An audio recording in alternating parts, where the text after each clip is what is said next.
the Hemp Centre, staying at the Penny Royal Powder Mill.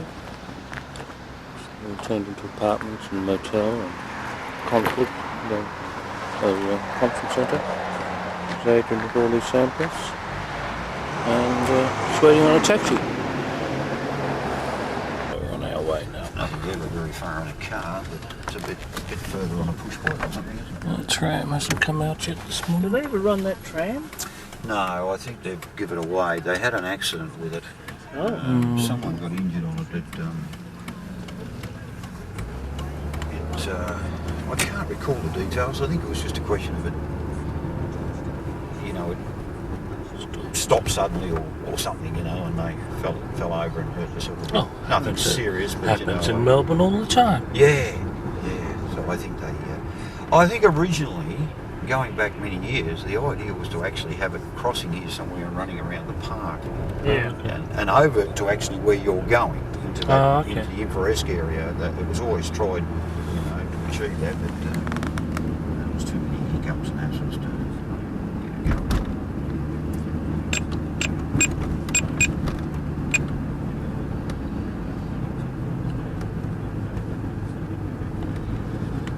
Downtown Launceston.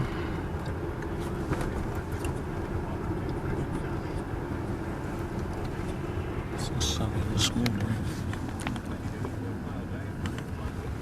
So you're just visiting down from Melbourne? Melbourne, yeah. Gonna bring my wife next time. First time over it? I'd been here before a few years ago, a couple of years ago. I love this town. I prefer this to Hobart. Yeah, well, the actual town of Lonnie is, I'm biased of course, I've been here all my life, but actually when you get away from the waterfront at Hobart, which admittedly is nice, Hobart's, it's nice, but it's different. Hobart's just a little bit big for me. Lonnie's more compact and the right size, I think. Yeah. Because Lonnie was originally settled, not that it was called Lonnie, it was originally settled down near the mouth of the Tamar. But the lack of fresh water kept driving them inland till they arrived at this destination, and here we are today. Right. A little town called Yorktown, Yorktown Square, which is this complex in behind the International is called Yorktown. I'll tell you what, I've just spent 4 months or more than that in York in England, and it's not unlike this. No. Just the roads are narrow. Well, we have a lot of streets which, like St John Street and so on, are called, there's a break in them, you've got to go round and back into them. They're called Upper York, Upper St John, Upper Canning, Upper and so on. You'll probably hear a bit about that. Well, the original problem with that was when they drew up the plans for the city centre of Lonnie, they drew them up in England. Yeah. And no one told them it had big hills. So, they just said, right, we'll call this York and we'll call this George, and of course they couldn't get up the hill, so there was a break in them. So then we have Upper York as well. Well, they do that in England too, Do they? Oh yeah. Yeah, right. Well, that's how that happened to happen here. I think the same thing happened in Wellington, New Zealand. It's probably more built on hills. Yeah, it's probably. It's sort of, they get a bit fixed, this is going to be its name. Don't care if there's a thing in the middle. Well, in the 1929 floods, the water was lapping at the steps of the town of the Albert Hall here. Really? Yeah. All this was flooded right through to the bottom of Mowbray Hill in the 1929 floods, and the water was actually lapping the bottom steps of those the Albert Hall there. It was a pretty big flood. Just making blackwood furniture.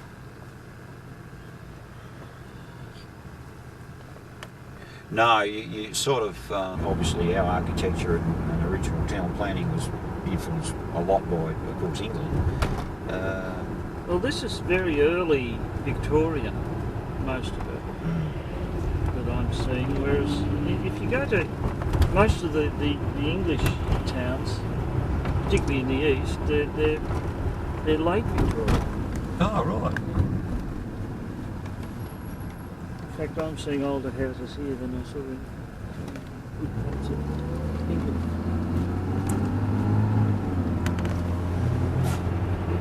Yeah, So I love the look of the old.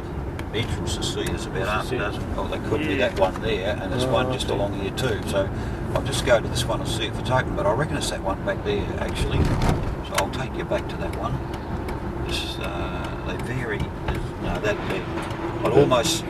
I can't be certain there's an entrance there, but that looks like it's pretty well filled up with workmen. So I'll take you down to the other one. Yeah. Sorry about that. I wasn't That's trying fine. to. I don't want to be walking around with dragging a bag. No, and I Gun sign. yeah. I reckon you're just in there somewhere. We reckon we're just in here. I would say so. I'd say so too, with these people turning up around here. At the Aurora Function Centre now.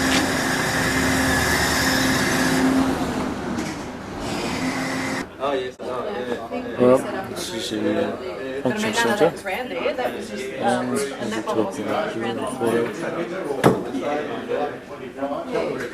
Health says Launceston Football Club. You don't want it. And I would suggest, what I said to you was, it's not from running to 5 o'clock. You're going to have bags in high, low, or whatever. Speaker, well actually not just looking for a change, but there's Adrian Clarke from Fibre Nova, so I'll pass over to Adrian. Thanks very much. I'll just talk from here because this is where I've got my bits. I think it was 1994 when I first started taking an interest in hemp. I was doing some research for a client, as I was a consultant, into fast growing trees that he had, and I had to work with the Victorian state government on various aspects of these trees. During that research I came across hemp. I had been actively looking for a project for myself rather than continually consulting for others. One for myself that fulfilled all sorts of ethical ambitions that I had, and something for the farmer that could be a cash crop that would not take up a lot of time on his land, but would give him a fairly good return. And hemp seemed to fill all of those ambitions of mine. But there was a problem which I identified way back then. Apart from the fact that it was classified as marijuana and illegal, there was a bigger problem as far as I was concerned, and that was processing. I looked at the traditional ways of processing hemp. They involved a thing they called either dew or field retting, and another process called water retting. In the cooler climates where there's a dew that could be relied upon during the late summer and autumn, they would lie it in the field, turn it every few days, and it could be there for up to 16 weeks. In Russia they'd be doing it on the snow. This process, I discovered, apart from being absolutely out of the question for Australia, relied on vast amounts of very cheap labour. They can do it in Europe because they have a very good farm subsidy for hemp. It's been changed in the last few months, but it's been traditionally a very, very good farm subsidy where they pay you to plant it. Unlike all the other farm subsidies where they pay you for what you get, with hemp and flax they pay you for planting it, because the retting process is so unreliable that if it doesn't ret enough, it can't be processed, you've lost your crop, and that'll happen if it's too dry, or if it rains too much, the crop is ruined, so you don't get a crop there either. So to encourage people to grow these things, they had a very generous subsidy regime.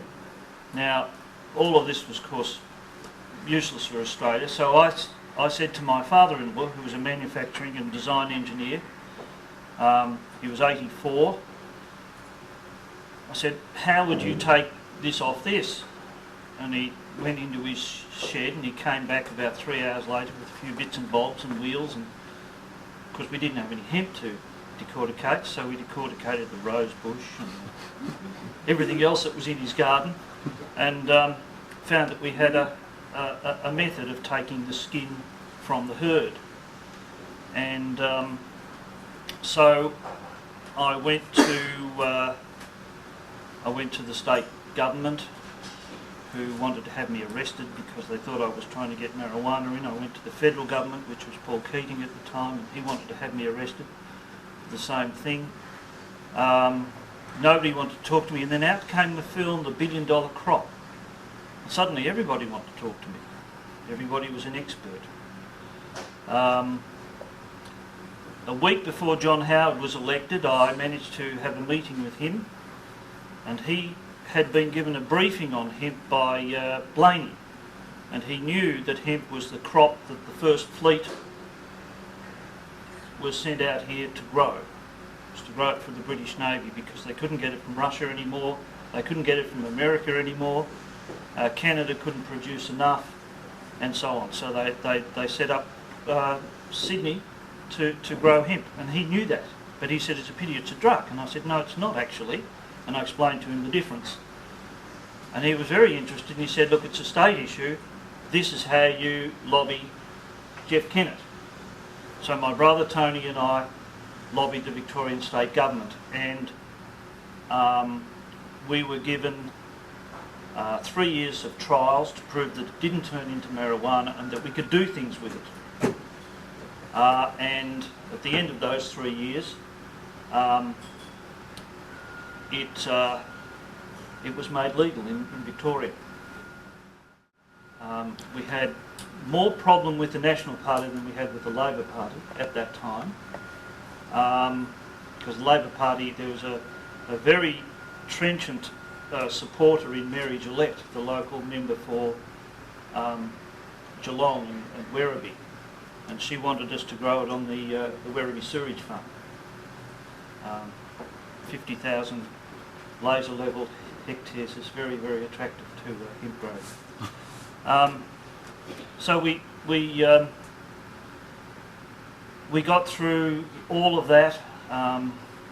Unfortunately, the legislation passed in the spring session instead of the autumn session of Parliament, so we couldn't actually get the regulation through in time to do a crop that year. But we certainly did crops, just small crops after that. Our aim has been to have enough crop to continue the development of our technology. We haven't been into the production side, but as all of those like Phil Warner and Brandt who have been involved in this cutting edge, where which is the chicken and which is the egg, you know, you grow a crop and then people say, first they say nobody will grow it. An article went out in the Sun Herald, and farmers started ringing me at 5 o'clock in the morning and didn't stop until 2 o'clock in the morning, because they all wanted to grow it. Everybody wanted to grow it, and that's still the case today. There's no shortage of farmers. Then, well, the CSIRO man is here, but the CSIRO said it wouldn't grow. Then they said it couldn't make paper, so I showed him some Canadian banknotes which were made out of hemp, which was grown by Kimberly Clark in France and made into paper. Most of the currencies of the world are made of hemp. Wouldn't make a textile, and in the meeting that they said that, which was the Victorian State Government's opening of the project, half the people in the audience were sitting there in hemp jeans which they'd got out of China or Europe, Eastern Europe. We got through all of those things, and we just concentrated on developing our technology. The International Fibre Centre, which Jeff Kennett set up at Deakin University, was doing some very serious research for us. This yarn was made there. We did some very serious work there, and at the key moment when things were coming together for us, and we had interest from Chinese mills. Now, there were 3 mills left in Australia at that time that would process this. One of the breakthroughs that we did at Deakin University was convert the normal idea of processing hemp, which is to process it as a long line fibre like flax, so long, through scutchers, hacklers, longline wet spinners and so on,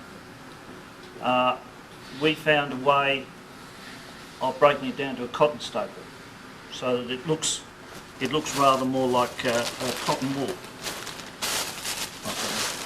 Small sample of that somewhere. So once we got it down to that, we were able to put it through standard cotton systems and spin it. This was all done on a standard cotton system. It's bright red so that we could prove that it takes up the dyes the same as cotton, because traditional hemp that's been retted can't do that because it's too mineralised. You'll find if you buy a hemp shirt or something, frequently it'll become a bit flecked. It's because the dye has gone into the mineral that's stuck on the fibre, and then that falls off in time as you wash it. So it loses its colour. Whereas the way we do it, we do not ret at all. We just take the fibre directly from the field and decorticate it. We can do it when it's dry. We can do it when it's wet, when it's green. Our preferred method is to take it straight from the field as it's green. But I'll go into that in a bit more detail. This is what we've done with hemp that goes straight into cotton systems. It can be blended with cotton, it can be blended with wool, it can be, there's a bit of lamb's wool and hemp, there's a bit of alpaca and hemp, and that's a bit of cotton and hemp. It's mainly hemp. The reasons why there are blends, you get the benefits of both if you do the blend properly. The side of the market that we hadn't spent a lot of time on was the non-woven side, because as Brant has alluded to, and Phil has certainly alluded to, you've either got to do massive amounts and have very expensive machinery to be able to make $1 out of this if you're going the low value route. So we went the high value route to start with, because everybody was saying, what are you going to do with it? If everybody grows this, what are you going to do with it? Well, we showed some of this fibre to Chinese mills. We have letters of interest wanting 1 million tonnes, like that, from mills. They're desperate for it. They write to us every month saying, well, when can I have my processing sample? Now, a processing sample to them is about 20 tonnes. Now, as Brant will tell you, it's very hard to do 20 tonnes if you haven't got an infrastructure. It's easier to do, well, if you can do 20 tonnes, you can do 1,000 tonnes. But our prototype machinery is, we've been working with it, and Peter Simmel has even fed some of our machines, so he knows the size and the efficiency of them. And Phil Warner's been usually providing us with crops to work with. So people complain that we haven't worked together as well as we could have. Well, Phil and I both point the finger at each other and say, yes, we could have worked together better, but we've done pretty well, haven't we, Phil? Correct. So we know we have a market. As Phil and I discovered some time ago, every piece of land in the world that can effectively grow cotton is already growing it, has been for many years. And as Phil's graph that he had up there had a cotton line that was basically straight. It's not that there's a lack of demand for more cotton, because the demand's going up at 7 and 8% per annum, according to the Textile Institute in London. It's just that there's no more suitable land that's got the water and everything and the climate that cotton needs. It's a band around the equator that cotton can only grow there. But hemp can grow from the tip of Tasmania to the tip of Finland. There's no effective limit that way, and as Peter Sennell said, the water demands are very much less. The start-up costs, as Brant has said, are very much less. The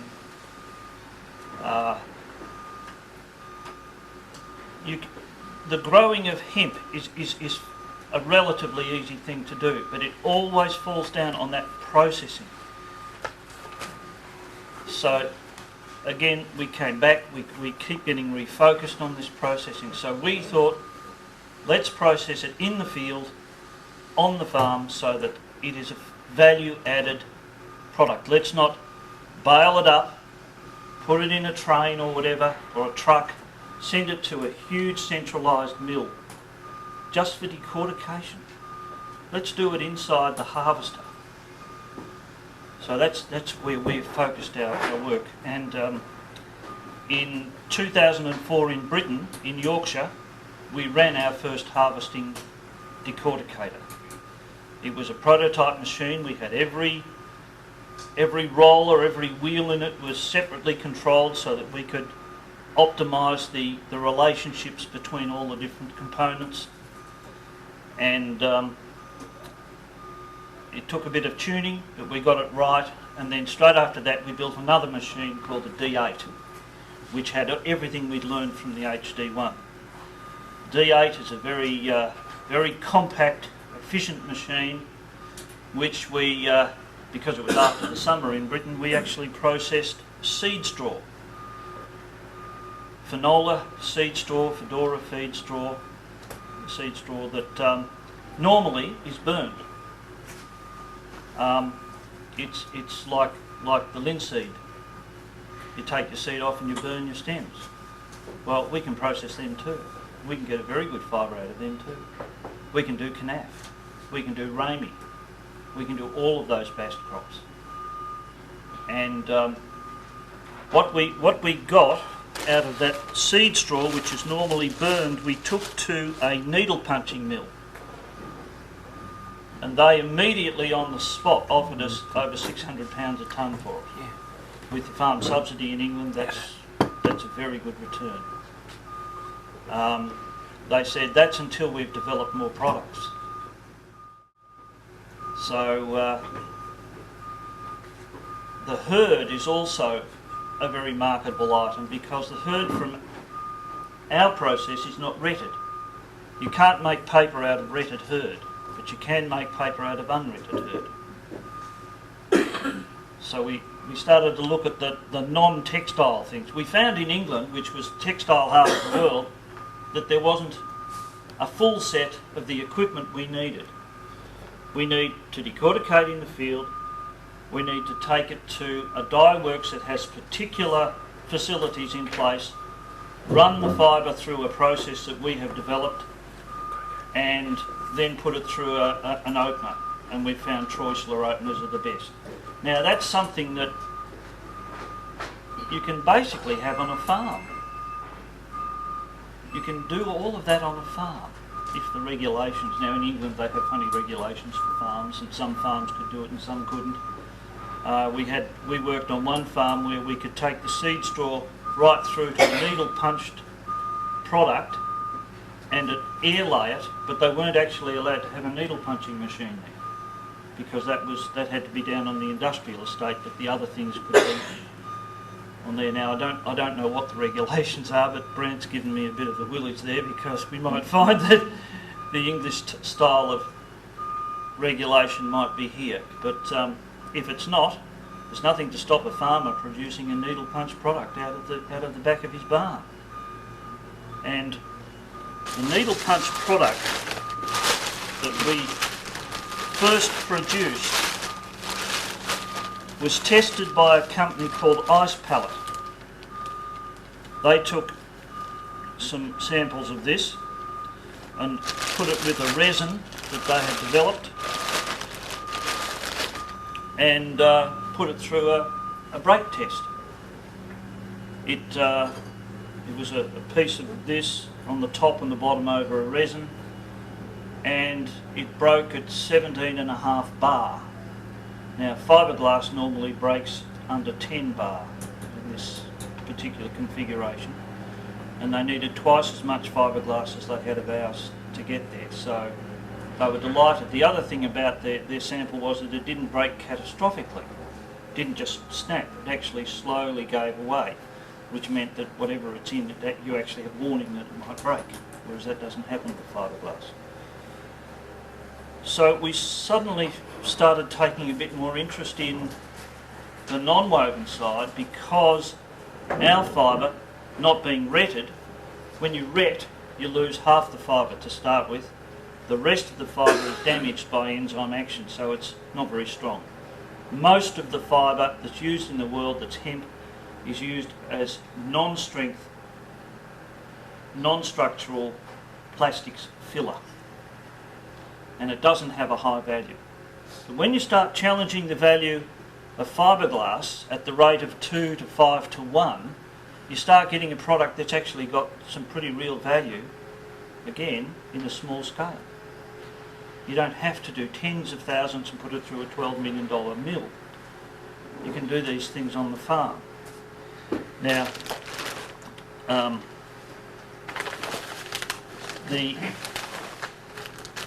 there's one set of products you get from doing the dry hemp.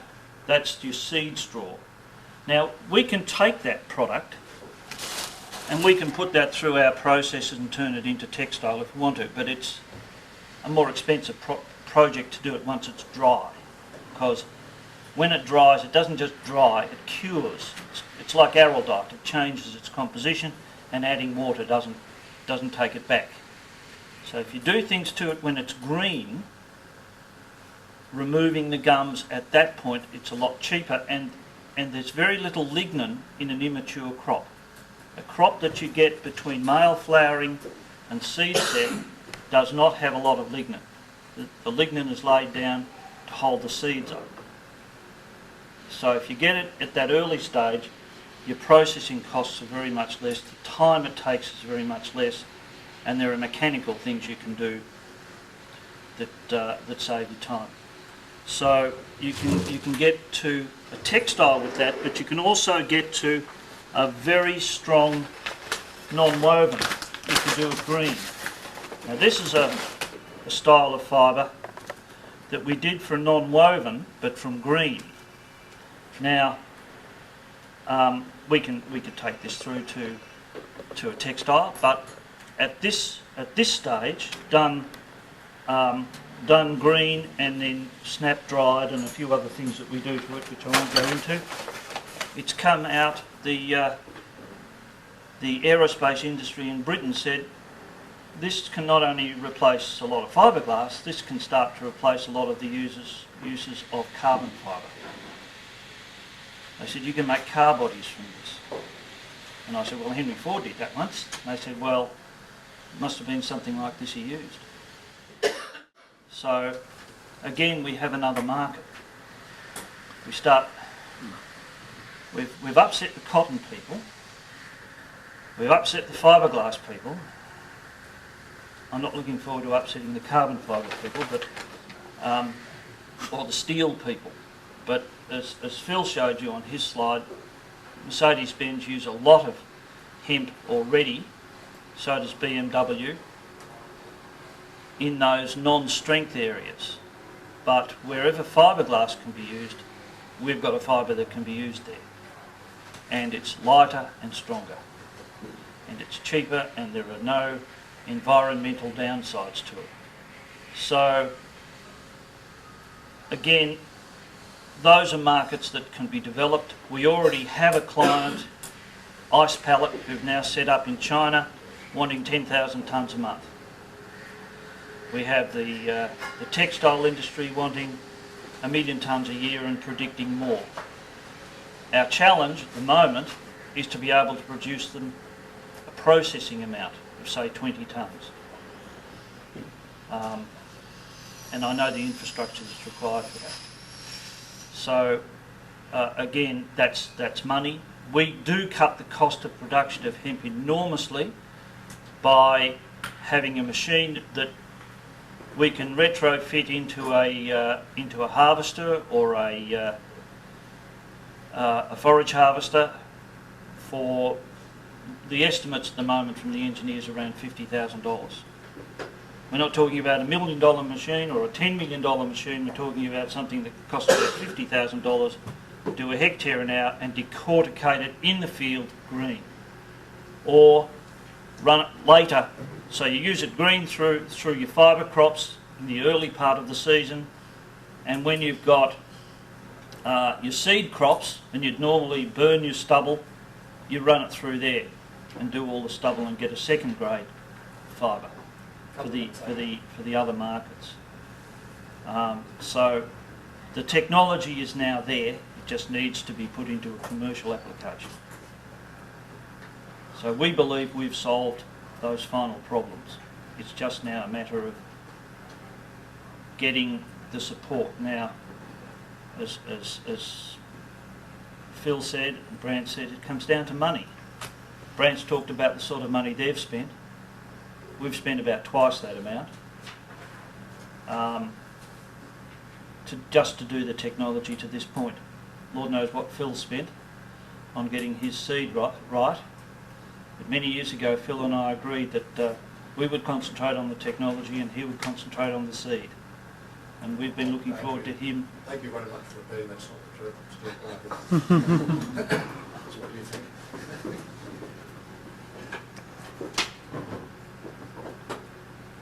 Well, that was the agreement. No, we won't get into that debate. No. You can wind up now, Adrian. Okay. Well, if anybody's got any questions. Yes. Brett. Yeah, Adrian. The plastics is very interesting. Do you know what sort of resins are used? Everybody who wants to develop products around our hemp say they're all developing their own secret recipes, but I know they all have to be alkaline. Okay. Adrian, if a farmer wanted to buy this technology, on-farm technology, what would it cost him? We are not making the technology available for sale to farmers. What we want to do is get the farmers to grow for us, and we will come and take their crop away.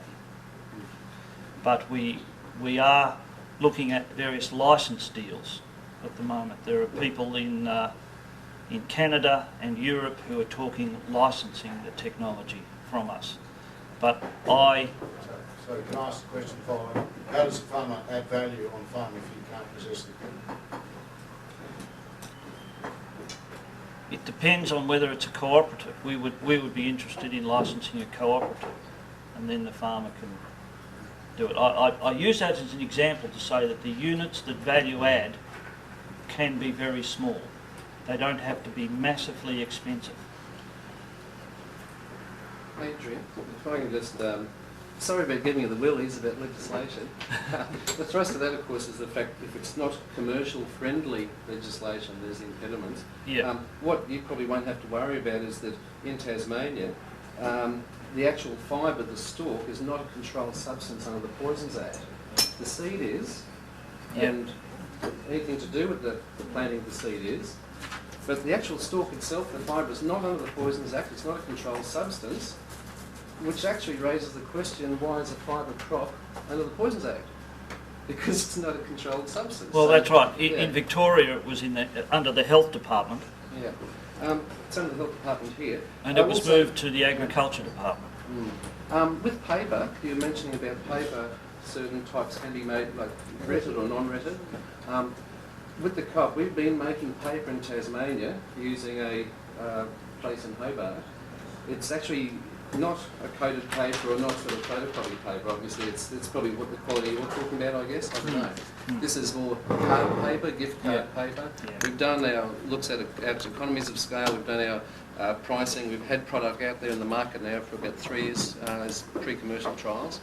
And we can make it. We're only about 12,000 to 20,000 short on the equipment to do it, but we can do it. We know we can do it. This company can still do it, but it's a bit harder without this tiny little extra investment. There's a couple of other things you mentioned. Actually, you're talking about the fabric. I mean, I'm wearing a hemp shirt, hemp jeans. Lisa, I think you've got hemp on too. I don't know who else in the room has, but on your Chris. So a lot of the business with the dye will depend too on the quality of dye. Now, what you're saying about the minerals in the fibre, I take that on board, and it's interesting to know all that, and no doubt that's the case. But some of the companies doing clothing around the world, certain qualities of dye will override that problem. With the retailing and the wholesaling that Lisa's done, there's been some hemp fabric shirts and pants that they've kept their colour after 10 years, just a lot of use. Whereas others, they can look scraggly, so some of that is... Well, I started wearing hemp 12 years ago, and the early jeans and the early shirts were appalling, particularly the t-shirts. Yeah, but then we're not like canvas clothes anymore. No, that's right. We're not wearing sugar bags. But there are a lot of clothes that are marketed as having 65% hemp. We've pulled some of them apart and found 10%. Oh, right, yeah. We pulled others apart and found 80%. With But 65% is the key to it being able to be sent to America without attracting a tariff or a quota. Two questions for you. With your process, if you're taking the fibre and getting the actual fibre in the field, what is happening to the herd, which can be used for your animal bedding, your paper and It goes everything into else? another bin. Okay, so it's separated cleanly in the paddock? Yeah. Okay. I've got, I suppose... You've got to trim the leaves off the top, Yeah. otherwise they're contaminated, but if you dry it, they dry up so quickly. Okay, sure. Unlike a marijuana leaf, which is full of wax, a hemp leaf is very, very quickly disposed of. Okay. Sorry, just a comment on that, there's not a lot of leaf left by the time you harvest them, because that's all done. If you go right through to seed for a dual crop, yes, there's hardly any leaf left. So what do you do? No, I'm just interested in the wet herd. If you're doing a wet process, how do you store the herd? Well, you've either got to use it straight away, What? if you can. Well, it's got all its glues in it or whatever, or you've got to dry it, and that's a bit of a problem because it will ferment itself very, very quickly, as you've seen. Effectively, you can only get a return off wet fibre from the grower. So what does the grower get for, you no doubt pay the grower, the grower's crop in your process. How much does the grower get per tonne for the fibre if he's not able to purchase the machine and evaluate it himself? Well, we've worked on various formulas for this, and I don't want to give a figure right now, but it's a very good figure. It's better than you do with most other It's a very things. good figure. Gives a guide as the lowest.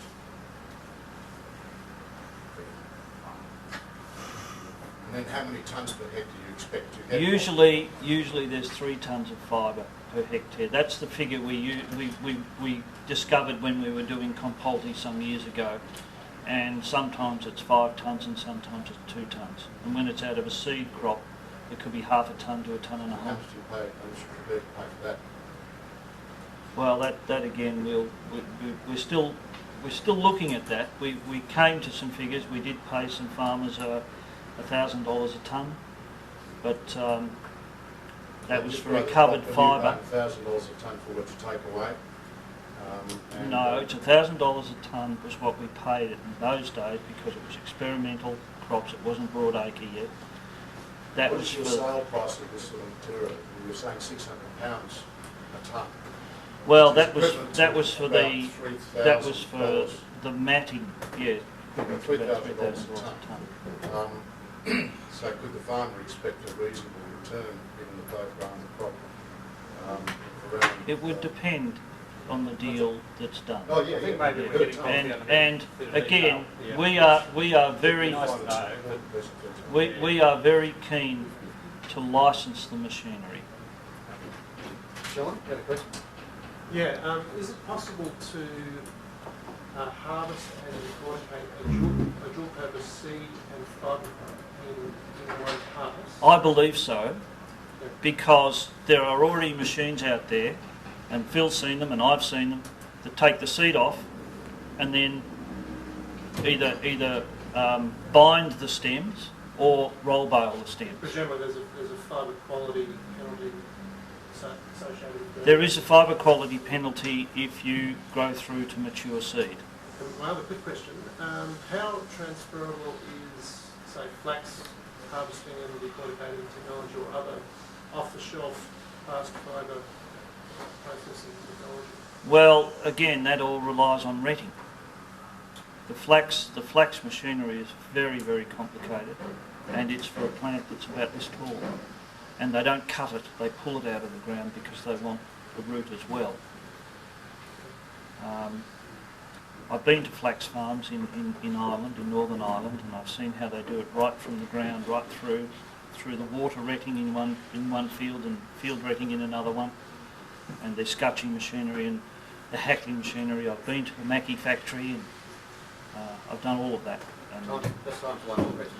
Just a quick question. You mentioned Southern Cross University earlier at Lismore. Do you have links with Dr. Keith Bolton and the mop crop technologies? well, it was actually Phil that did that. Yeah, okay. Phil let us I know use Keith couldn't some make it today because of the short notice and travel, but I know that it'd be good to perhaps discuss that quickly now or in discussion.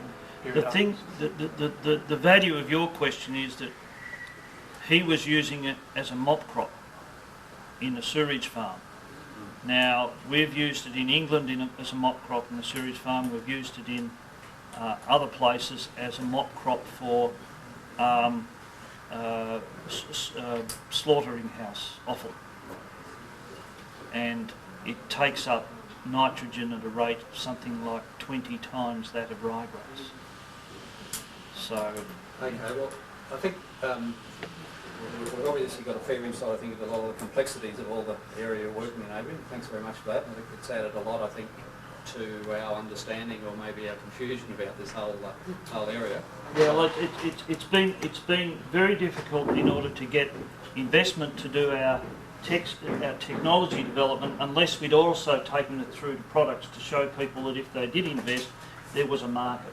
And those are the sorts of chickens and eggs we keep getting distracted, and you've only got a season in the year and then you've got to give it a rest. So that's why we do work in the Northern Hemisphere. Okay, well, thank you very much for that. There seem to be a lot of chicken and egg problems, I think, cropping up here today and trying to get this industry off the ground. We've got, I don't know, half an hour or so before lunch. That's sort of the end of the designated speakers, I suppose. Before we get on to really trying to get back to these, specifically looking at those, are there other people here who would like to share some information with us, bearing in mind... Well, it's the end of our meeting. We've now having a little look at the trophies from the football clubs. Adrian's still there, chatting away. One footballer.